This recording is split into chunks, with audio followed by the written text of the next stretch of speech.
সুপ্রিয় শিক্ষার্থী, আসসালামু আলাইকুম। অনলাইন ক্লাসে তোমাদের সবাইকে স্বাগতম। আজকে আমরা নবম দশম শ্রেণীর ইংলিশ ফর টুডে বই থেকে আলোচনা করব। নবম দশম শ্রেণীর স্টুডেন্টরা তোমরা তোমাদের ইংলিশ ফর টুডে বইটা নিয়ে বসে পড়ো। আজকে আমাদের যে বিষয়টা আলোচনা সেটা হচ্ছে প্রথম মাসিক পর্যন্ত নবম শ্রেণীর ইউনিট 3 পর্যন্ত আলোচনা হয়ে গিয়েছে। সো আজকের আমরা শুরু করব ইউনিট 4 থেকে। ঠিক আছে, ইউনিট 4 থেকে আমাদের পড়াশোনাটা শুরু হবে। তো তোমরা বই খুলো, সবাই বই ওপেন করবে, পেজ নাম্বার 48, ইউনিট 4 লেসন 3। ঠিক আছে, ইউনিট 4 লেসন 3। তো তার আগে আমরা একটু দেখে নিই যে ইউনিট 4 আসলে কি সম্পর্কে, আমরা সেটা একটু দেখে নেই। ইউনিট 4টা হচ্ছে আর উই অ্যাওয়ার। প্রশ্ন করা হচ্ছে, একটা প্রশ্ন দেওয়া আছে, এখানে কিছু ছবি দেওয়া আছে, অনেকজন মানুষের ছবি দেখা যাচ্ছে, জনগণ। তো এখানে প্রশ্নটা করা হয়েছে সবাইকে যে আমরা কি সচেতন, এই প্রশ্নটা করা হয়েছে। কি বিষয়ে সচেতন সেটা নিচে এখানে দেওয়া আছে, বেশ কিছু topic, learnings, outcome. After we have studied the unit we will be able to, first আছে ask and tell about problems, আমরা সমস্যাগুলো সম্পর্কে বলতে পারবো এবং জিজ্ঞাসা করতে পারবো। 2 নম্বর আছে সিক অ্যান্ড গিভ সাজেশনস, আমরা কিছু পরামর্শ খুঁজে বের করতে পারবো এবং কিছু পরামর্শ নিজেরাও দিতে পারবো।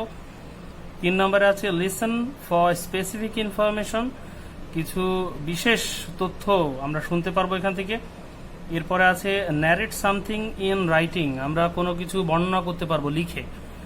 আর সর্বশেষ হচ্ছে read charts and do a project work, আমরা একটা চার্ট পড়বো এবং পড়তে পারবো এবং সেটা পড়ে দেখে আমরা একটা প্রকল্প কাজ সম্পন্ন করতে পারবো। সো আমাদের প্রথম যে দুটো লেসন আছে, দ্য ফেরি বোট এবং আর উই টু মেনি, এই দুটো আমাদের ক্লাসে এর আগেও হয়েছে। আমরা চলে আসছি একেবারে লেসন 3-তে। লেসন 3 এখানে দেওয়া আছে our food and shelter. Our food and shelter, আমাদের খাবার এবং বাসস্থান। আমরা জানি প্রত্যেকটা মানুষের মৌলিক চাহিদা 5টি। এই 5টি মৌলিক চাহিদার মধ্যে 2টি চাহিদা হচ্ছে খাদ্য এবং বাসস্থান, 2টি খুব গুরুত্বপূর্ণ চাহিদা। এই 2টি চাহিদার উপরেই মূলত আমাদের এই প্যাসেজটি। তো প্যাসেজটি পড়ার আগে আমরা এই প্যাসেজের কিছু গুরুত্বপূর্ণ শব্দ সেগুলো একটু দেখে নিই। যে গুরুত্বপূর্ণ শব্দগুলো আমাদের জানা না থাকলে আমরা পরবর্তীতে প্যাসেজটা বুঝতে সমস্যা হবে, সেই শব্দগুলো একটু দেখে নেই।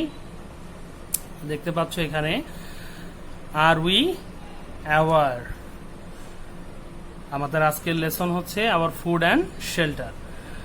তো ভোকাবুলারির মধ্যে প্রথমেই আছে স্কারসিটি। ঠিক আছে, স্কারসিটি। স্কারসিটি মানে হচ্ছে ঘাটতি বা অভাব। এরপর আছে সিরিয়াস, সিরিয়াস মানে গুরুতর বা সংকটজনক। এরপর আছে অ্যাহেড, অ্যাহেড মানে সামনে বা পূর্বে। এরপর আছে এগ্রিকালচারিস্ট, ভালো করে খেয়াল করবে, এগ্রিকালচারিস্ট, এগ্রিকালচার থেকে এসেছে এগ্রিকালচারিস্ট, কৃষিবিদ। অনেক সময় ডিকশনারিতে কৃষিবিদ তার পাশাপাশি দেওয়া থাকে হচ্ছে কৃষক। সো এগ্রিকালচারিস্ট এটার মানে হচ্ছে কৃষিবিদ। এরপর আছে প্রোডাকশন, প্রোডাকশন মানে উৎপাদন। এরপরে আছে হচ্ছে ডেফিনেটলি, ডেফিনেটলি মানে হচ্ছে স্পষ্টভাবে, ডেফিনেটলি মানে স্পষ্টভাবে। এরপরে আছে হচ্ছে ইনক্রিজ, ইনক্রিজ মানে হচ্ছে বৃদ্ধি পাওয়া। এরপরে আছে কিপ পেস উইথ, এটা একটা ফ্রেজ, যদিও এই ফ্রেজের অর্থ হচ্ছে কিপ পেস উইথ, এর অর্থ হচ্ছে তাল মেলানো, কোনো কিছুর সাথে তাল মেলানো। এরপরে আছে র্যাপিডলি, র্যাপিডলি মানে দ্রুত বেগে। এরপরে আছে হচ্ছে সেপারেট, সেপারেট মানে হচ্ছে আলাদা। তারপরে আছে এরাবল, এরাবল মানে হচ্ছে আবাদি। এরপরে আছে অকুপাই, অকুপাই মানে দখল করা। এরপরে আছে হচ্ছে কনসিডারেবল, কনসিডারেবল মানে হচ্ছে গুরুত্বপূর্ণ। এবং সর্বশেষ এখানে এই লাইনে আছে পোরশন, উচ্চারণ হচ্ছে পোরশন, পোরশন, পোরশন মানে হচ্ছে অংশ বা খণ্ড। পরবর্তী অংশে দেখো এখানে আছে শ্রিঙ্ক, শ্রিঙ্ক মানে হচ্ছে সংকুচিত করা। ফ্লোটিং, ফ্লোটিং মানে ভাসমান। আর্গু, আর্গু মানে হচ্ছে যুক্তি দেখানো। এরপরে আছে মাস্টার্ড, মাস্টার্ড মানে সরিষা। ব্রিজ, ব্রিজ, ব্রিজ মানে মৃদু বাতাস। টারমারিন্ড, টারমারিন্ড মানে তেঁতুল গাছ। ব্যানিয়ান, ব্যানিয়ান, ব্যানিয়ান মানে হচ্ছে বট গাছ। এরিয়াল, এরিয়াল মানে বায়বীয় বা উচ্চ। হ্যাঙ্গিং, হ্যাঙ্গিং মানে ঝুলন্ত। আর শেষে আছে হচ্ছে স্পয়েল, স্পয়েল মানে, স্পয়েল মানে হচ্ছে ধ্বংস করা। সো আমরা শব্দগুলো দেখে নিলাম, আমাদের এই শব্দ অর্থগুলো ভালো করে মনে রাখতে হবে, তাহলে আমরা প্যাসেজটা খুব সুন্দরভাবে বুঝতে পারবো। সো আমরা প্যাসেজে চলে আসি, দেখি আমাদের প্যাসেজে কি দেওয়া আছে। সো প্যাসেজের শুরুতেই আমরা দেখতে পাচ্ছি এখানে দুটো ছবি দেওয়া আছে। একটাতে আমরা বাড়ি দেখতে পাচ্ছি গাছের উপরে, আর একটা দেখতে পাচ্ছি এখানেও ঘর মতন কিছুটা করা হয়েছে, কিন্তু এটা নদীর উপরে, তাই না? দুটো অবস্থান দেখা যাচ্ছে। সাধারণত আমরা বাড়ি এইভাবে করি না, আমাদের বাড়িগুলো থাকে মাটির উপরে, কিন্তু এখানে মাটির উপরে না করে গাছ এবং পানিতে করা হয়েছে। তার মানে কি, যে মাটিতে জায়গার অভাব, সেই অভাবটার কারণে মূলত মানুষ ধীরে ধীরে এরকম পানি বা গাছের উপরে আবাসন ব্যবস্থা তৈরি করার দিকে ঝুঁকে পড়ছে। তো আমরা চলে আসি এখানে আমাদের প্যাসেজে। প্যাসেজে কি বলছে? বলছে read what the teacher Mrs Chowdhury and her students are talking about. তাহলে আমরা পড়ব, মিসেস চৌধুরী তিনি একজন শিক্ষিকা, তিনি এবং তার ছাত্রছাত্রীরা কি বিষয় নিয়ে কথা বলছেন। প্রথমে বলছে the class comes up with different problems. শ্রেণীকক্ষ থেকে বিভিন্ন রকমের সমস্যা উঠে এলো, সবার মধ্য থেকে অনেক রকমের সমস্যা উঠে এলো। ওয়ান গ্রুপ লিডার সেজ, এক দলের নেতা সে বলে উঠল, the scarcity of food will be a serious problem in the years ahead. তাহলে এক দলের নেতা বলে উঠল কি, the scarcity of food, scarcity মানে আমরা আগেই জেনেছি ঘাটতি বা অভাব। তাহলে খাদ্যের যে অভাব, will be a serious problem in the years ahead, সামনের বছরগুলোতে সব থেকে মারাত্মক যে সমস্যা হবে সেটাই হচ্ছে খাদ্যের ঘাটতি। It is true that our agriculturists have developed new varieties of rice and its per acre production. বলছে এটা সত্য যে আমাদের এগ্রিকালচারিস্ট মানে যারা কৃষিবিদ আছে, হ্যাভ ডেভেলপড তারা উন্নয়ন সাধন করেছে, নিউ ভ্যারাইটিস নতুন নতুন ভিন্নতা এনেছে, অফ রাইস চালের, চালের বা ধানের আমাদের নতুন নতুন ভিন্নতা এসেছে, and it's per acre production এবং এর প্রতি একরে এর যে উৎপাদন এটাতেও তারা উন্নতি করেছে এবং উন্নয়ন এনেছে। হ্যাজ ডেফিনেটলি ইনক্রিজড, যেটা নির্দিষ্টভাবে বৃদ্ধি পেয়েছে, আমাদের এই উৎপাদনটা অনেকাংশে বৃদ্ধি পেয়েছে।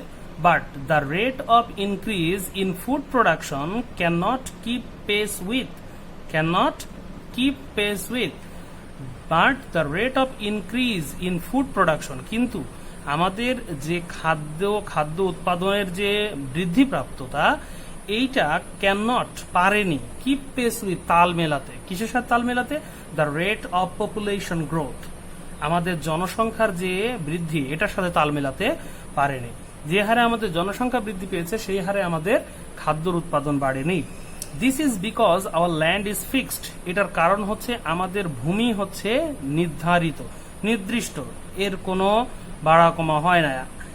In example we can not increase ইট, উদাহরণস্বরূপ বলা যেতে পারে আমরা এটাকে বৃদ্ধি করতে পারি না। While our population is increasing rapidly, যেখানে আমাদের জনসংখ্যা দ্রুত হারে কি হচ্ছে, বৃদ্ধি পাচ্ছে। Another group leader comes up with the housing problem, অন্য দলের সদস্য, অন্য দলের যে নেতা সে আবার নতুন একটি সমস্যা নিয়ে আসলো সামনে। ইন দ্য কান্ট্রি, আমাদের দেশের একটা নতুন সমস্যা সে তুলে ধরলো। Which he says adds much to the food problem, সে যেটা বলল এটা খাদ্য সমস্যার সঙ্গে আরো কিছু যোগ করল। হি সেজ, সে বলল, ফ্যামিলিজ আর গ্রোয়িং লার্জার, পরিবারগুলো এখন বড় হয়ে যাচ্ছে। ইন সাইজ, আয়তনের দিক দিয়ে পরিবারগুলো বড় হয়ে যাচ্ছে। And at the same time breaking into smaller families, এবং একই সাথে সেগুলো ছোট ছোট পরিবারে আবার ভেঙে যাচ্ছে। Each smaller family needs a separate house to live in, প্রত্যেক ছোট ছোট পরিবারেরই আবার কি দরকার, তাদের বসবাস করার জন্য একটা করে আলাদা ঘরের দরকার, বাড়ির দরকার। অলসো দ্য এরেবল ফিল্ড, এছাড়াও বলা হচ্ছে আমাদের চাষযোগ্য যে জমিগুলো আছে আর বিং ডিভাইডেড, এগুলো কিন্তু আমাদের কি হচ্ছে, বিভক্ত হয়ে যাচ্ছে by these smaller families among themselves, তাদের এই ছোট ছোট পরিবারগুলোর মধ্যে এগুলো বিভক্ত হয়ে যাচ্ছে, এগুলো তাদের মধ্যে ভাগাভাগি হয়ে যাচ্ছে। Mills and factories are being divided by mills and factories are being set up, mill এবং কলকারখানাগুলো কি হচ্ছে, তৈরি হচ্ছে বা স্থাপন করা হচ্ছে, হুইচ অকুপাই, যেটা ধারণ করছে, দখল করছে, a considerable portion of our land, আমাদের জমির একটা অংশ। কনসিডারেবল মানে গুরুত্বপূর্ণ, গুরুত্বপূর্ণ অংশ দখল করে নিচ্ছে এই মিল আর factories. So while we need more land, তাই যখন আমাদের বেশি কি জমির প্রয়োজন, টু গ্রো মোর ফুড, বেশি বেশি করে খাদ্য উৎপাদনের জন্য যখন আমাদের বেশি বেশি জায়গার প্রয়োজন, টু ফিড মোর মাউথ, বেশি মুখকে খাওয়ানোর জন্য, our land is shrinking day by day, আমাদের জমি দিনকে দিন কি হচ্ছে, শ্রিঙ্ক মানে সংকুচিত হয়ে যাচ্ছে। If our population grows at the present rate, যদি আমাদের জনসংখ্যা এই বর্তমান হারেই চলতে থাকে, এ ডে উইল কাম, একদিন আসবে, when many people will not find any land to build a house on, তখন মানুষ কি পাবে না, এরকম কোনো জায়গায় খুঁজে পাবে না যেখানে তারা বাড়ি বানাবে। অ্যান্ড অ্যাজ এ রেজাল্ট, এবং তার ফলে কি হবে, and as a result many of them might live on trees or on the floating boats in the rivers, যার ফলে বেশিরভাগ মানুষই তখন বসবাস করবে কোথায়, গাছে, এবং কোথায় করবে, ফ্লোটিং বোটস মানে নদীতে ভাসমান নৌকাতে তখন তারা বাড়ি বানাবে, তাছাড়া তো উপায় নাই। তো এগুলো ছিল দুইটা সমস্যা, এখানে দুটো সমস্যা নিয়ে উপস্থাপন করা হলো, একটা হচ্ছে খাদ্য সমস্যা আর একটা হচ্ছে ভূমি বা জমির সমস্যা। এখন টিচার কি বলছে, আমরা এদিকে চলে আসি। নো ওয়ে, কোনো উপায় নেই। আর এক ছাত্র এর পাশাপাশি এই প্রবলেমগুলো তুলে ধরার সঙ্গে সঙ্গে আরেকজন ছাত্র বলে উঠল, নো ওয়ে, কোনো উপায় নেই। অ্যানাদার স্টুডেন্ট আর্গুস, অন্য আরেকজন ছাত্র যুক্তি দেখালো। সে কি যুক্তি দেখালো, ট্রিজ আর বিং কাট, গাছ কেটে ফেলা হচ্ছে, হিলস আর বিং ক্লিয়ার্ড, আমাদের পাহাড়ি অঞ্চলগুলোকে পরিষ্কার করা হচ্ছে, and water bodies are being filled up, এবং আমাদের নদীগুলো সব ভরাট করা হচ্ছে, all to meet the need of too many people, সবই হচ্ছে এই অধিক সংখ্যক মানুষের চাহিদা পূরণের জন্য। তাহলে নদীতেও যে আমরা বাড়ি করব সেরকমও কোনো অবস্থান নেই। এবার টিচার সবার মন্তব্য, সবার কথাগুলো শোনার পরে তিনি বললেন, থ্যাংক ইউ স্টুডেন্টস, ছাত্রছাত্রীরা তোমাদের অসংখ্য ধন্যবাদ। মিস চৌধুরী সেজ, জনাবা চৌধুরী তিনি বললেন, ইউ আর কোয়াইট রাইট, তোমরা প্রায় সবাই সঠিক।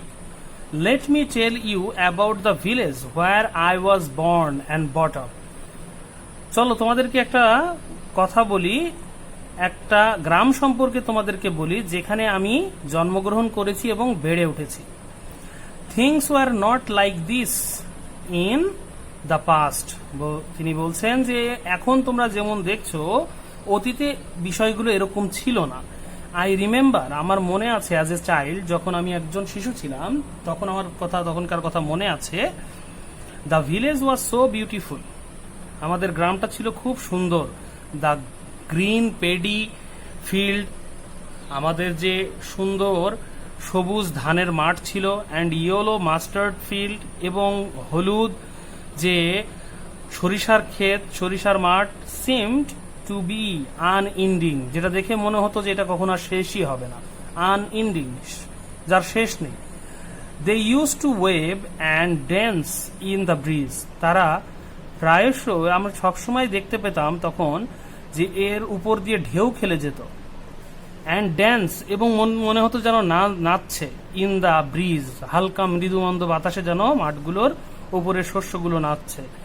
দেয়ার use to be a wood in the northern side of the village, সেখানে আমরা দেখতে পেয়েছিলাম সেখানে ছিল একটা বন ছিল, নর্দার্ন সাইড, উত্তর দিকে, গ্রামের উত্তর দিকে একটা বন ছিল। দেয়ার ওয়াজ আ টল টারমারিন ট্রি, ওই বনে একটা খুব বড় তেঁতুল গাছ ছিল। In the middle of the wood, ওই বনের মাঝখানে।